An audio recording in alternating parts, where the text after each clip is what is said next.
Good morning students. मैं अशोक कुमार हड़ाला आपके विद्यालय सैनिक विद्या मंदिर उच्च माध्यमिक विद्यालय मुख्य भवन आगरा फाटक बांदीकुई में स्वागत करता हूं। जैसे कि आप सबको पता है, ग्लोबल क्राइसिस वैश्विक महामारी कोविड-19 पूरे विश्व में है। इस वजह से ऑफलाइन क्लासेस का चलना संभव नहीं हो पा रहा। इस टेक्नोलॉजी के युग में सोशल मीडिया का उपयोग करते हुए और बच्चों के भविष्य को देखते हुए और टाइम का सदुपयोग करने के लिए हम लोगों ने ऑनलाइन क्लासेस का कंडक्ट की है। इन ऑनलाइन क्लासेसों में आप लोगों का मैं केमिस्ट्री का पोर्शन करवाऊंगा। आपको पता है 3 ऑप्शनल सब्जेक्ट हमारे फिजिक्स, केमिस्ट्री और मैथ। फिजिक्स, केमिस्ट्री और बायोलॉजी, चाहे वो बायोलॉजी ग्रुप के बच्चे हों चाहे मैथ्स ग्रुप के बच्चे हों, उन सब के लिए केमिस्ट्री मैं करवाऊंगा। इस केमिस्ट्री का जो सिलेबस है, इस केमिस्ट्री के सिलेबस को अगर हम बेटा देखें ध्यान से, तो इस केमिस्ट्री के सिलेबस को हम RBSE के नाम से जाना जाता है।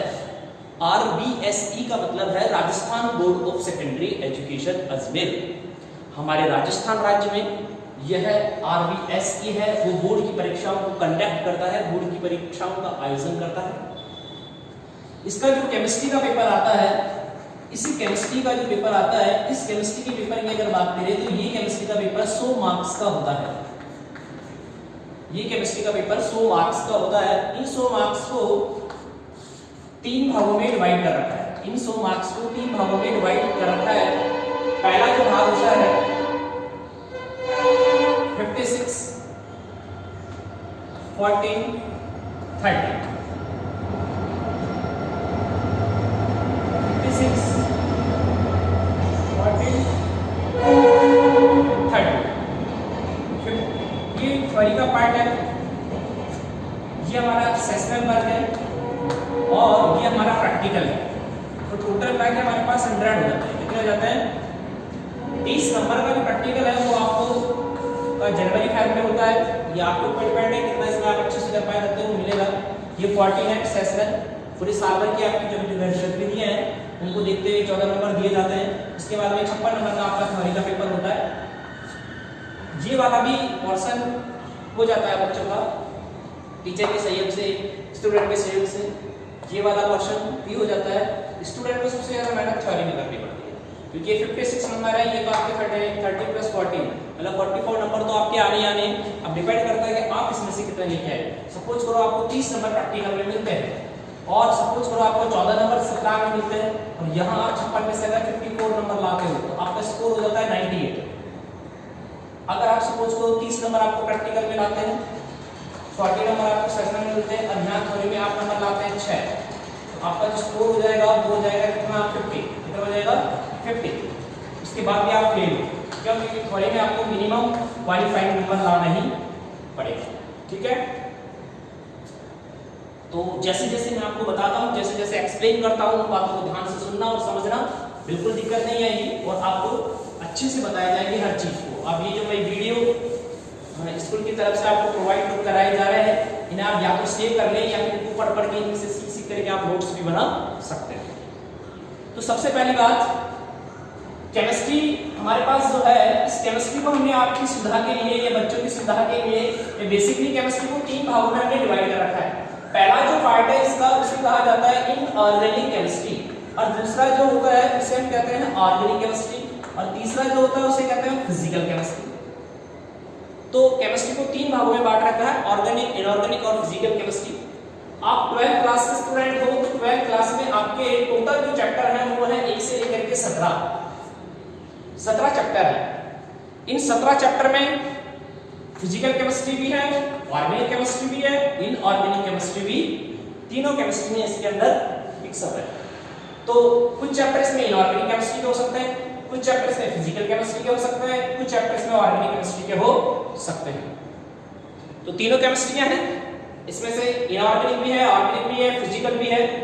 तो आपको सबसे पहले आप जो मैं बता रहा हूं उस केमिस्ट्री को आप सबसे पहले सीखना। ठीक है, मैं आपको पूरे 17 चैप्टर है, इन 17 चैप्टर में से सबसे पहले मैं आपको जो चैप्टर पढ़ाने जा रहा हूं that is lesson number 2।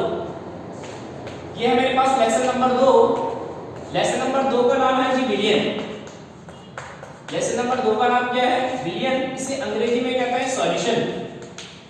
Lesson number 2 और इस लेसन नंबर 2 का नाम होता है विलियन, और विलियन को अंग्रेजी में क्या कहते हैं? सॉल्यूशन। बहुत इंपॉर्टेंट चैप्टर है ये। टोटल बोर्ड में कितने मार्क्स का है? तो ये बोर्ड में टोटल 3 मार्क्स का चैप्टर है। कहने का मतलब है बोर्ड में इसमें से 3 नंबर के क्वेश्चन आते हैं। इसमें से न्यूमेरिकल आएगा, एक न्यूमेरिकल इसमें से आता है, डेफिनेशन भी आती है, कई बार एक छोटा क्वेश्चन भी आ जाता है। ठीक है ना? तो अच्छा चैप्टर है, बहुत बढ़िया चैप्टर है। बस ज्यादा टेंशन नहीं लेनी, मेरी बात सुननी है ध्यान से, उसको समझना है। मैं जो समझा रहा हूं आप उसको अच्छे से समझते जाइए, आपको सब कुछ सीखने को मिलेगा। ठीक है? तो आप रेडी हैं? या तो आप नोट्स बना सकते हैं या फिर हमारी वीडियो को सेव करके अच्छे से सुन सकते हैं।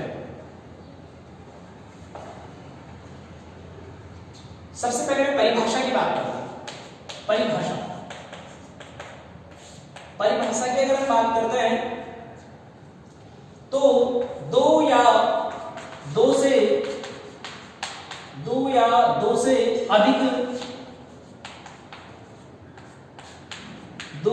अधिक पदार्थों का सममांगी मिश्रण, 2 या 2 से अधिक पदार्थों का सममांगी मिश्रण विलयन कहलाता है। 2 या 2 से अधिक पदार्थों का सममांगी मिश्रण विलयन कहलाता है। ये डेफिनेशन है, बुक में लिखी हुई है, आप बुक परचेज कर लीजिएगा। 10th का और 12th का सिलेबस चेंज नहीं हुआ है। 9th और 11th में एनसीईआरटी का पैटर्न चलेगा, और बाकी 10th 12th में वही जो पुराना आरबीएसई का पैटर्न है वही है, इसलिए आप बुक परचेज कर सकते हैं।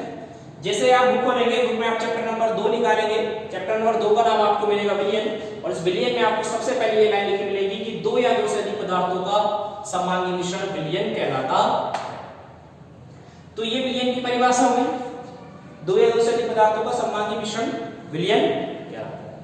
अब जो आपको सुनने की बात है सबसे इंपॉर्टेंट वो ये कि सर ये तो इसकी परिभाषा हुई, लेकिन आप हमें ये बताइए विलयन होता क्या है, विलयन की जरूरत क्यों पड़ गई, विलयन क्यों बनाए जाते हैं, विलयन बनाए जाते हैं या बन जाते हैं, विलयन होने का क्या फायदा होता है। ठीक है? बहुत सारी चीजें आपको सीखने को मिलेंगी। ये तो बातें थी किताब, अब आप मेरी बातें ध्यान से सुनना। मैं जो कह रहा हूं उनको आप ध्यान से सुनना, सारी बातें आपको अच्छे से समझ में आ जाएगी। देखिए सबसे पहले हम स्टार्ट करते हैं, मैं यहां से लिख दूंगा आपको, ये मेरे पास है परमाणु। परमाणु मिलकर किसका निर्माण करते हैं? अणु का। अणु मिलकर किसका निर्माण करते हैं? यौगिक का। यौगिक का निर्माण कब करेंगे? जब ये निश्चित अनुपात में मिलाए जाएंगे। किसमें मिलाए जाएंगे? निश्चित अनुपात में। अगर इन्हें निश्चित अनुपात में मिलाया जाता है तो यौगिक का निर्माण होता है। और इन्हीं अणुओं को अगर अनिश्चित अनुपात में मिलाया जाता है तो किसका निर्माण होता है? मिश्रण का। किसका निर्माण होता है? मिश्रण का। 2 या 2 से अधिक अणु यदि निश्चित अनुपात में रासायनिक सहयोग करते हैं तो उसे यौगिक कहते हैं, और 2 या 2 से अधिक अणु अगर अनिश्चित अनुपात में रासायनिक सहयोग करते हैं तो उसे क्या नाम दिया जाता है? मिश्रण। अब मिश्रण भी बेटा 2 प्रकार का होता है।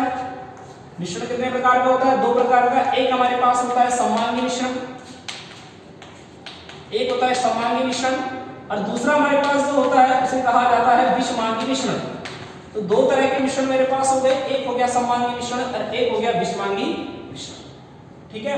ये जो सममांगी मिश्रण बनता है, इसी सममांगी मिश्रण को हमने नाम दिया है विलयन। क्या नाम दिया है? विलयन। इसी सममांगी मिश्रण को हमने नाम दिया है विलयन। अब सुनिए, एक चीज क्लियर करता हूं आपकी। सबसे पहले मैं बात करूंगा आपसे परमाणु। परमाणु किसे कहते हैं? परमाणु को अंग्रेजी में कहा जाता है बेटा एटम। परमाणु को अंग्रेजी में क्या कहते हैं? एटम। एटम का मतलब किसी भी पदार्थ का वह छोटे से छोटा कण जिसे और आगे विभाजित नहीं किया जा सकता हो तथा जिसका स्वतंत्र अस्तित्व संभव नहीं हो तथा जो रासायनिक अभिक्रियाओं में भाग लेता हो, क्या कहलाता है? परमाणु। हाइड्रोजन का परमाणु H होता है, ऑक्सीजन का परमाणु O होता है, नाइट्रोजन का परमाणु N होता है। दूसरा चीज हमारे पास आता है दैट इज अणु। अणु को अंग्रेजी में कहते हैं बेटा मॉलिक्यूल। क्या कहते हैं? अणु क्या होता है? अणु की अगर डेफिनेशन लिखता हूं जब परमाणु आपस में संयोग करते हैं तो किसका निर्माण करते हैं? अणु का। परमाणु परमाणु से मिलेगा तो किसका निर्माण करेगा? अणु का निर्माण करता। फॉर एग्जांपल ये मेरे पास ऑक्सीजन है और ये मेरे पास ऑक्सीजन है तो किसका निर्माण होगा? O2। ये मेरे पास हाइड्रोजन है, ये मेरे पास हाइड्रोजन है तो किसका निर्माण होगा? H2 का। ये मेरे पास नाइट्रोजन है, ये मेरे पास नाइट्रोजन है तो किसका निर्माण होगा? N2 का। बात समझ में आ गई? अणु किसे कहते हैं? दो या दो से अधिक परमाणु मिलकर के किसका निर्माण करते हैं? अणु का। अब अणु की भी बहुत सारी कैटेगरी हो सकती है। द्विपरमाणु, द्विपरमाणु अणु, जब दो ही परमाणु हो तो उसे द्विपरमाणु अणु कहेंगे, जैसे O2 हुआ। ठीक है, उसके बाद में मेरे पास आ जाता है बहुपरमाणु। बहुपरमाणु, बहुपरमाणु जब दो से अधिक परमाणु हो तो उसे बहुपरमाणु कहते हैं, जैसे NH3 हो गया, जैसे H2 हो गया, तो ये बहुपरमाणु हो जाएंगे। तो ये बात हमारी किसकी क्लियर हो गई? अणु की। वापस से देखिए, परमाणु आपस में मिलकर के अणु का निर्माण करते हैं। अणु निश्चित अनुपात में रासायनिक संयोग करके यौगिक का निर्माण करते हैं। अणु अनिश्चित अनुपात में रासायनिक संयोग करके मिश्रण का निर्माण करते हैं। और ये जो मिश्रण होता है ये दो प्रकार का होता है, एक होता है समांगी मिश्रण और एक होता है विषमांगी मिश्रण। समांगी मिश्रण जो बनता है, इसी समांगी मिश्रण को नाम दिया जाता है विलयन। इसी समांगी मिश्रण को नाम दिया जाता है विलयन। अब इन सबको समझने से पहले सबसे पहले मैं आपको सीखना पड़ेगा परमाणु। परमाणु की डेफिनेशन क्लियर है? पदार्थ का सबसे छोटा कण जिसका स्वतंत्र अस्तित्व संभव नहीं हो, रासायनिक अभिक्रियाओं में भाग लेता हो, क्या कहलाता है? परमाणु। The smallest part of the matter which has the self existence and can not be further divided and take part in a chemical reaction known as atom. Atom के बाद में आता है अणु। परमाणु आपस में संयोग करके क्या बनाते हैं? अणु का निर्माण करते हैं। अब द्विपरमाणु अणु, अगर दो परमाणु हो तो द्विपरमाणु और दो से ज्यादा हो तो बहुपरमाणु। ठीक है, यहां तक बात क्लियर हो गई। अब उसके बाद जो अगली चीज आपको समझनी है वो ध्यान से समझिए। परमाणु के बाद में नेक्स्ट हमारे पास आता है यौगिक। क्या आएगा हमारे पास? यौगिक। हमारे पास अगला जो टॉपिक आएगा यौगिक। यौगिक को अंग्रेजी में कहते हैं बेटा कंपाउंड। क्या कहते हैं? कंपाउंड। यौगिक को अंग्रेजी में क्या कहते हैं? कंपाउंड। यौगिक क्या होता है? जब दो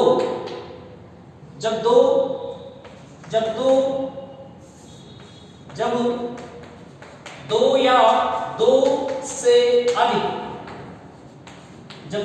अधिक अणु निश्चित अनुपात में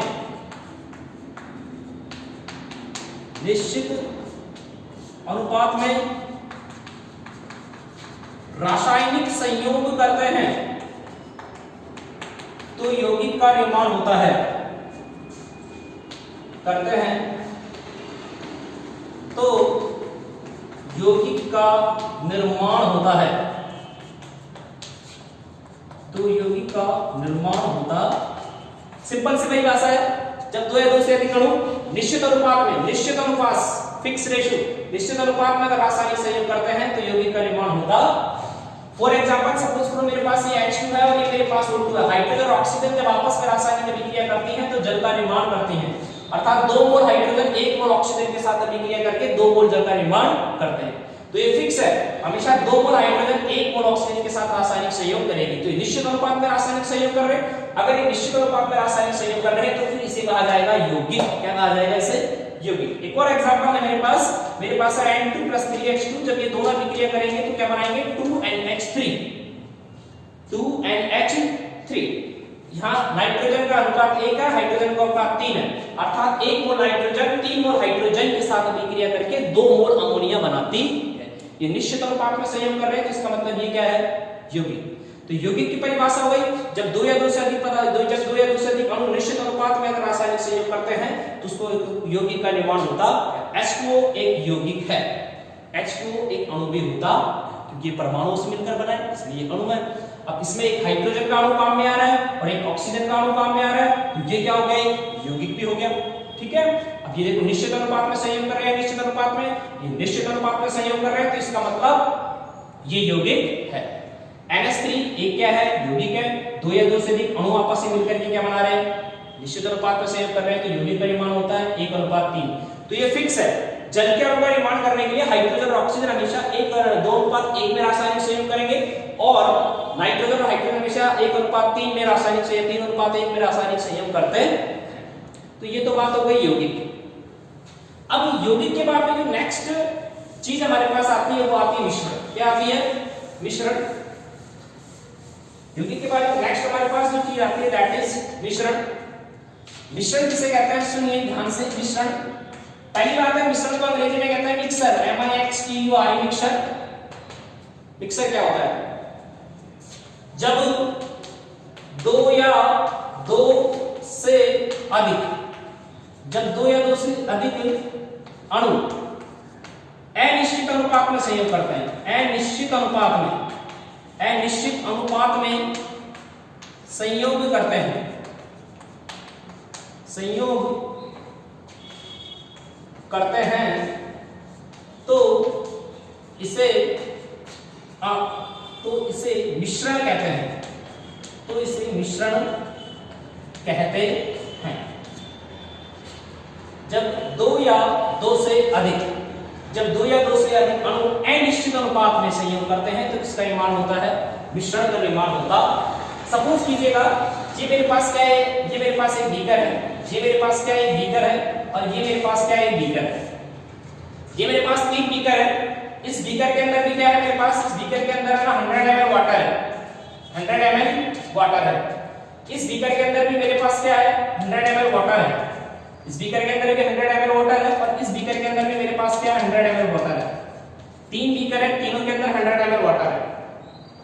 अब इसमें मैंने 5 ग्राम NaCl डाल दिया, 5 ग्राम NaCl डाल दिया।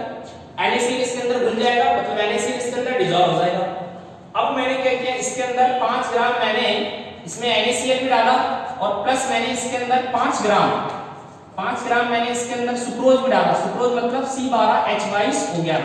चीनी भी मैंने इसके अंदर मिक्स कर दी, तो ये भी एक क्या बन जाएगा, ये दोनों इसके अंदर घुल जाएंगे, और ये क्या बन जाएगा, एक सॉल्यूशन बन जाएगा। ठीक है, अब मैंने इसके अंदर 100 ml वाटर में से मैंने डाल दिया SiO2 सिलिका, जिसे अपन लोग कहते हैं मिट्टी। क्या कहते हैं, मिट्टी। मैंने मिट्टी को मिला दिया इसके अंदर। अब देखिए क्या कंडीशन है, 2 1 और 1 2, 2 या 2 से अधिक। नमक कोई फिक्स नहीं है, जरूरी थोड़ी है 5 ग्राम, कोई कम खाता है कोई ज्यादा खाता है, ज्यादा खाने वाला ज्यादा मिक्स कर लो, कम खाने वाला कम। ठीक है, इसी तरह यहाँ पर भी आप कितना भी डाल सकते हो, आपकी मर्जी है। यहाँ पर आपकी मिट्टी डाल के कम डालो या ज्यादा डालो। देखो अब इन दोनों में A और B, और ये मेरे पास आ गया C, A B और C। अभी देखो A B C तीनों में डिफरेंस क्या है और तीनों में समानता क्या है। ये भी एक विलयन है, ये भी एक विलयन है, और ये भी एक विलयन है। विलयन क्यों है, ये भी एक विलयन है, ये भी एक विलयन है, और ये भी एक विलयन है। इसमें क्या है, एक पदार्थ तो ये NaCl है, और एक पदार्थ क्या है, ये चल।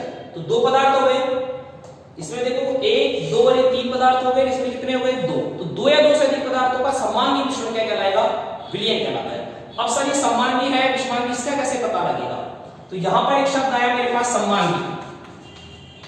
एक तो आता है समांगी, एक मेरे पास क्या आता है, विषमांगी।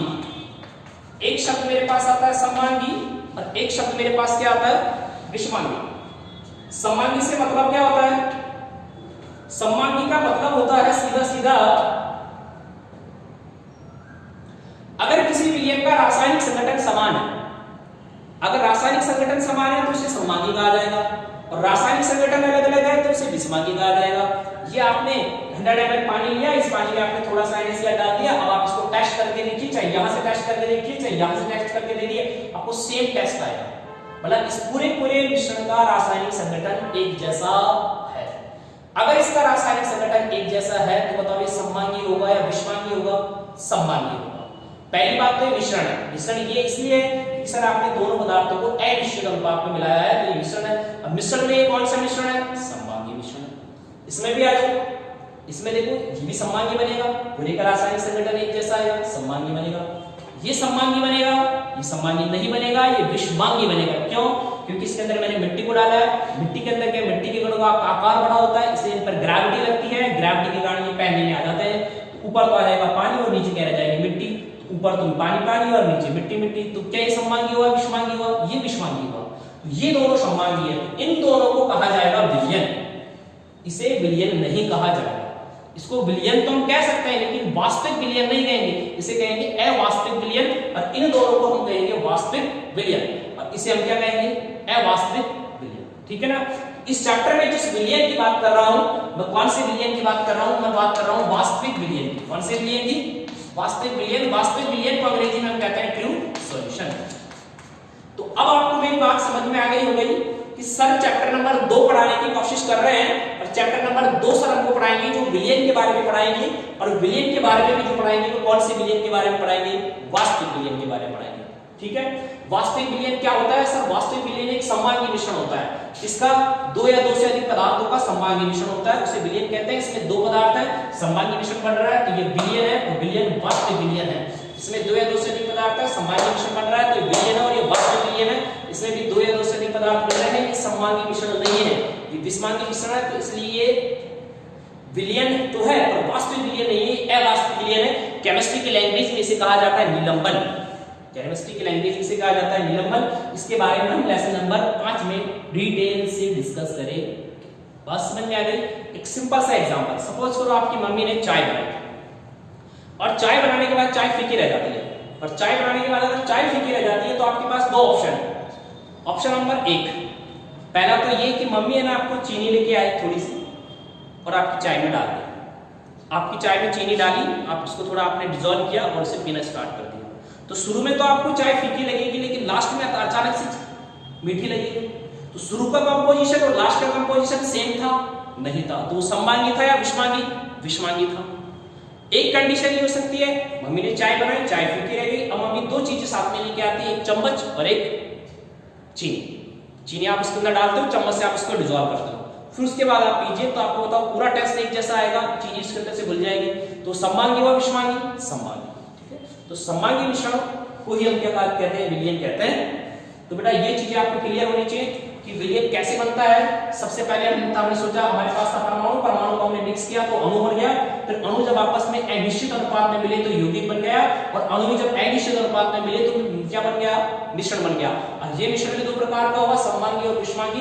ये दोनों समवांगी मिश्रण के एग्जांपल है और ये विषमांगी मिश्रण के एग्जांपल है। तो इसी समवांगी मिश्रण को हम क्या कहते हैं? विलियन कहते हैं। तो आपको ये समझ में आ गया है विलियन किसे कहते हैं? दो या दो से अधिक पदार्थों का समवांगी मिश्रण ही विलियन कहलाता। अब देखो कुछ विलियन का निर्माण मैं आपको करके बताता हूं कि विलियन कैसे बनाए जा सकते हैं।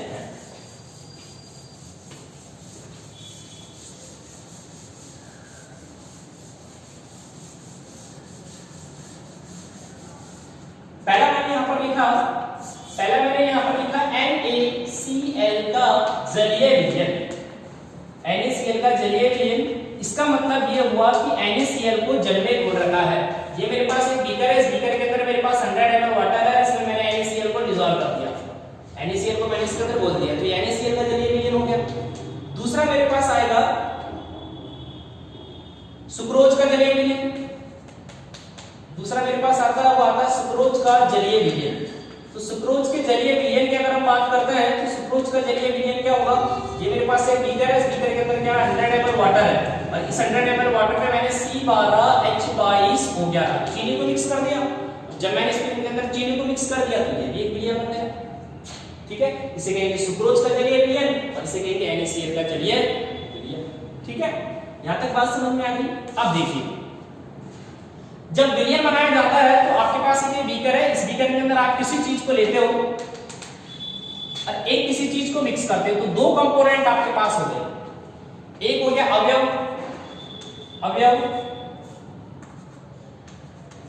नंबर A, और एक मेरे पास हो गया अवयव नंबर B। आपके पास टोटल अवयव कितने हो जाएंगे? दो, अवयव नंबर A और अवयव नंबर B। अवयव नंबर 1 जो होता है उसे हम कहते हैं विलायक। क्या कहते हैं? विलायक। और अवयव नंबर B जो होता है उसे हम क्या कहते हैं? विलेय। क्या कहते हैं? विलेय। और इस पूरे को फिर क्या नाम दिया जाता है? पूरे को नाम दिया जाता है विलियन। क्या नाम दिया जाता है? विलियन।